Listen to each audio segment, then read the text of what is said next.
जब करो तो तुम्हारी विमल कीर्ति यहाँ नहीं भगवान के दरबार में होगी। इतना नाम जप करो, इतना ठाकुर सेवा करो कि भगवान अपनी सभा में आपको याद कर ले। इससे बड़ी क्या बात होगी। त्रिभुवनपति की सभा में तुम्हारा यश गाया जाए।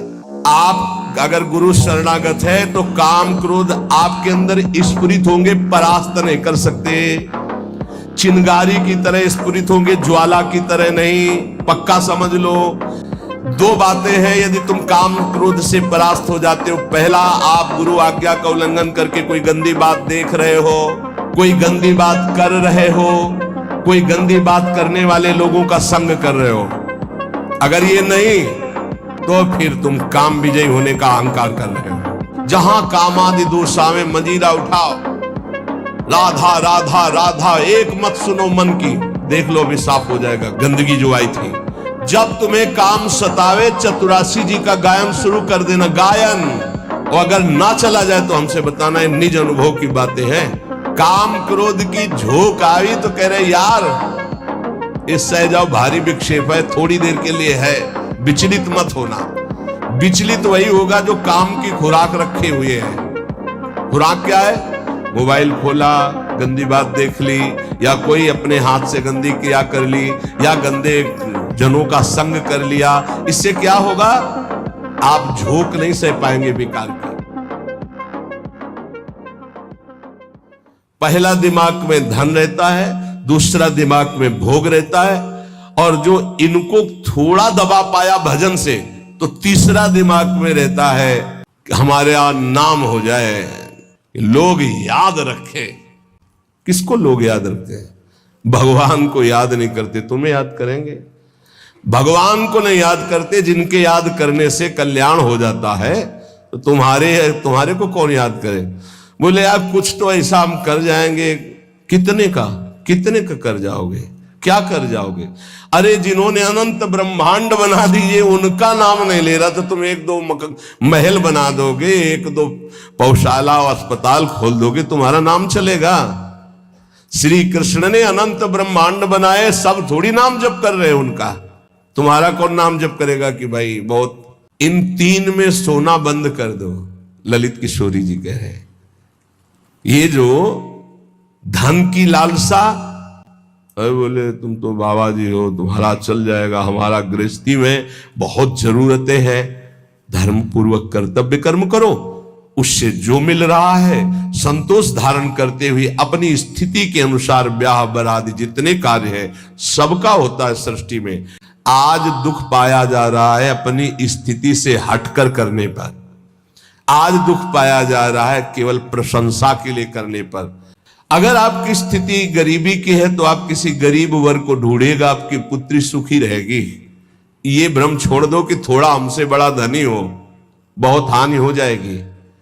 अगर आपकी स्थिति है और अपनी स्थिति के घर में बेटी का ब्याह करोगे तो बहुत सुखी रहोगे। अगर अर्थ की प्रधानता रखकर बेटे का ब्याह करोगे तो दुखी रहोगे। देख लेना, परिणाम में देख लेना।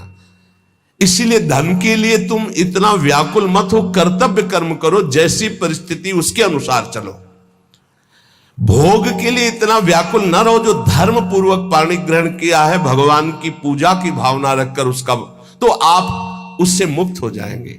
नाम चिंता मत करो, नाम जप करो तो तुम्हारी विमल कीर्ति यहां नहीं भगवान के दरबार में होगी। भक्तों के यहां भगवान की जैसे चर्चा होती, ऐसे भगवान के दरबार में महाभागवतों की चर्चा। इतना नाम जप करो, इतना ठाकुर सेवा करो कि भगवान अपनी सभा में आपको याद कर ले। इससे बड़ी क्या बात होगी। त्रिभुवनपति की सभा में तुम्हारा यश गाया जाए। संत संगी वही है जो काम क्रोध के वेग को सह जाए। काम आया सह गया, क्रोध आया सह गया। हमें देखते हैं कि काम क्रोध को सहने की तो वृत्ति साधक में है, लेकिन ईर्ष्या को सहने की शक्ति नहीं है। वो जहां ईर्ष्या करता है, दूसरे से निंदा करने लगता है, तो फिर उसकी काम क्रोध की शक्ति बढ़ जाती है और वो सहन करने में असमर्थ हो जाता है। अहम, मैं जितेंद्रिय हूं, और ईर्ष्या दूसरे की उन्नति देखकर डा होना, जलन होना। जहां आया तो फिर वो वही परास्त हो गया जहां जीत रहा था। इसको पकड़ना। गुरु कृपा से काम और क्रोध पर विजय प्राप्त करने की योग्यता साधक में आ जाती। बहुत शीतल हृदय होने लगता है, यार लगता है क्या कुछ नहीं। और जहां उसके अंदर ये अहम आया और दूसरों को देखकर जलन होने लगी, अपने में अहम आने लगा, वही उसकी सामर्थ्य घट गई और वो उसी विषय के लिए रोने लगा। काम क्रोध आदि उसको परास्त करने लगे। समझना, इस बात में आध्यात्मिक चर्चा है जिससे आपको परम पद मिल जाएगा। आप अगर गुरु शरणागत है तो काम क्रोध आपके अंदर स्फुरित होंगे, परास्त नहीं कर सकते। चिंगारी की तरह स्फुरित होंगे, ज्वाला की तरह नहीं। पक्का समझ लो, दो बातें हैं यदि तुम काम क्रोध से परास्त हो जाते हो। पहला, आप गुरु आज्ञा का उल्लंघन करके कोई गंदी बात देख रहे हो, कोई गंदी बात कर रहे हो, कोई गंदी बात करने वाले लोगों का संग कर रहे हो।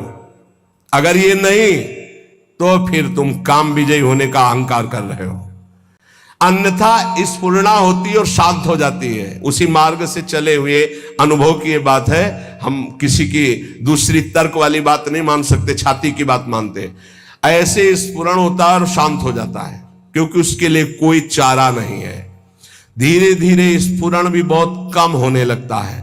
पर जहां देखा गया अपने में अहंकार आया कि मैं जितेंद्री, और जहां दूसरे की उन्नति से डाह, तो फिर वही उसको परास्त कर देते। चिंगारी को ज्वाला बनने में देर नहीं लगती। वो चिंगारी तब शांत होती है जब भगवत साक्षात्कार हो जाता है, सूक्ष्म रूप से विकार रहते हैं। इनका झोंका आता है हवा का, जैसे झोंका, हवा का झोंका आवे, तूफान आवे, किसी पहाड़ का आश्रय ले लो, बच गया।